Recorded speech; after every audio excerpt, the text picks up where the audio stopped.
So we had mentioned already a journalist by the name of Sylvie Bommel, right? She's that left-leaning journalist who has bylines in Vanity Fair. Like I said, this stuff was not coming from conspiracy theorists. This is such a lie that is told to the English-speaking world.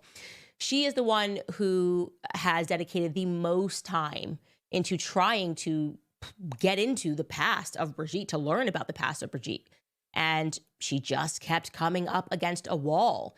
And again, to remind you, these journalists were like, yay, powerful woman taking charge at the Élysée Palace. I want to learn more about her so I can promote her to the world.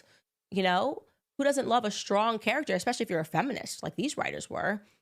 So she begins working on the second biography about Brigitte, entitled He Had Just Turned 17.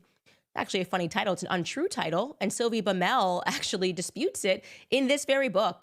She lands upon a different answer in her last chapter. She writes that Emmanuel Macron had actually only just turned 15.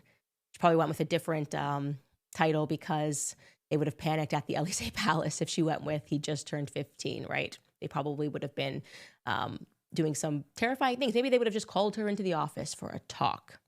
Well, throughout this second investigation leading up to the publication of this book, she poured through all of these public interviews given by Brigitte and just kept coming across these little mistakes that Brigitte would make about how old she was during certain things.